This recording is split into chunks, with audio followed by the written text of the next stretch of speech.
అందరికీ నమస్తే. నేను నవీన్. ఆంధ్రప్రదేశ్లో త్వరలో మద్యం మారబోతుంది. మందుబాబులకు గుడ్ న్యూస్ రాబోతుంది. మళ్ళీ ఏదైతే పాత బ్రాండ్లు ఉన్నాయో అవి తిరిగి మందుబాబుల చేతికి చేరనున్నాయి. దీనిపైన ఆంధ్రప్రదేశ్ సీఎం చంద్రబాబు నాయుడు గారు గుడ్ న్యూస్ చెప్పడానికి సిద్ధంగా ఉన్నారు. అయితే ఇక్కడ మద్యం తాగేవారిలో అందరూ ఎదురు చూసేటువంటి అంశం, కొత్త ప్రభుత్వం వచ్చిన తర్వాత మద్యం ధరలు ఎలా ఉండబోతున్నాయి, పాత బ్రాండ్లు వస్తాయా, లేకపోతే మళ్ళీ తిరిగి వైసీపీ ప్రభుత్వంలో ఇచ్చినటువంటి అదే కల్తీ మద్యాన్ని తాగాల, యథావిధిగా లైన్లోనే ఉంచుకొని అదే ప్రభుత్వ దుకాణాల్లో కొనాలా, లేకపోతే ప్రైవేటు దుకాణాలకి ఈ యొక్క మందుని అందుబాటులో ఉంచుతారా అనేటువంటి అంశాలు ప్రస్తుతం మందుబాబుల గుండెల్లో పిండేసేలాంటి డౌట్ ఇది. ఇప్పుడున్నటువంటి పరిస్థితుల్లో మద్యం కూడా నిత్యావసర వస్తువుల్లో ఒకటిలాగా మారిపోయింది అనడానికి ఎలాంటి డౌట్ పడాల్సినటువంటి అవసరం లేదు. మన రాష్ట్రంలో ఒక అంచనా ప్రకారం డైలీ 30 లక్షల మంది మద్యం తాగుతున్నారనేది ఒక అంచనా. ఇందులో అడపా దడప ఏదైనా పార్టీకో ఏదైనా అకేషన్ వచ్చినప్పుడు తాగే వాళ్ళ సంఖ్య 10 లక్షలకి అంచనా వేస్తే మొత్తం 40 లక్షల మంది ఆంధ్రప్రదేశ్లో మద్యం తాగుతున్నారనేది ఒక అంచనా.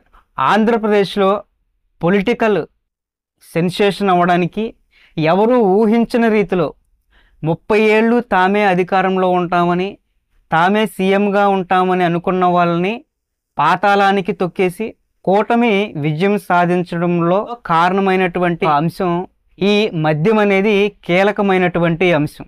గత 5 ఏళ్లుగా ఆంధ్రప్రదేశ్లో ఉన్నటువంటి మద్యంపై అనేకమైనటువంటి విమర్శలు, వ్యతిరేకతలు, మీమ్స్తో పాటు కొన్ని కన్నీటి గాథలు కూడా చోటు చేసుకున్నాయి. దీని గురించి ప్రతిసారి చెప్పుకుంటూనే వస్తున్నాం.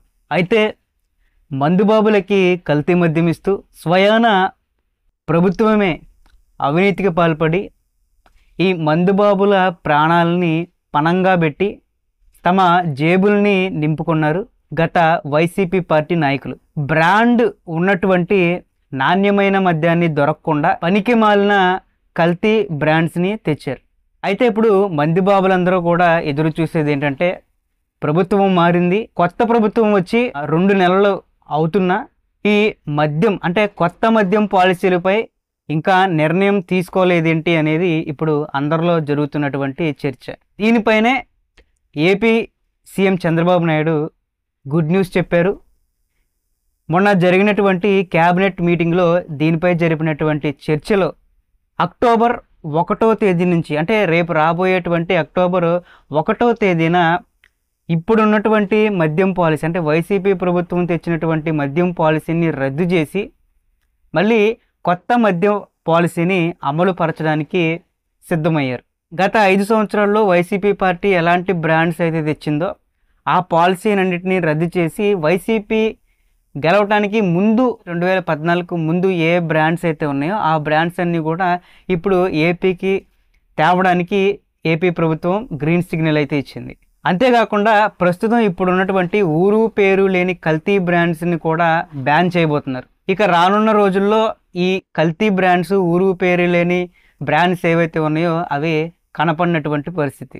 అంతేకాకుండా దేశ విదేశాల్లో ఏ రకమైనటువంటి బ్రాండ్స్ ఉన్నాయో ఆ బ్రాండ్స్ అన్నిటినీ కూడా ఏపీకి తెచ్చే యోచనలో ఉన్నారు. అయితే ధరల విషయంలో కూడా క్యాబినెట్ సమావేశంలో మాట్లాడినట్టు తెలుస్తుంది.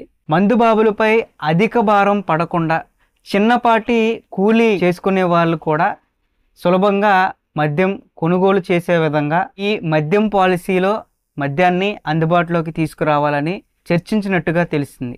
గత వైసీపీ పాలనలో మద్యపానం నిషేధం అని చెప్పి అధికారంలోకి వచ్చి కల్తీ మద్యాన్ని ప్రజలకు అందించి ప్రభుత్వ ఆదాయానికి గండి కొట్టారు.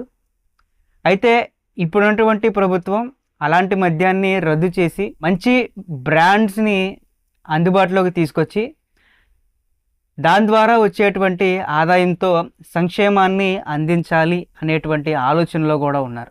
ఏ రాష్ట్రానికైనా అధిక ఆదాయం వచ్చేది ఈ మద్యం అమ్మకాల ద్వారానే. దీని తర్వాత రెవెన్యూ మీద అధిక ఆదాయం అనేది వస్తుంది. సో వీటి ద్వారానే సంక్షేమాలు కానీ లేకపోతే ప్రభుత్వ అధికారులకి జీతాలు కానీ ఎక్కువగా వీటి ద్వారానే అందిస్తున్నారు.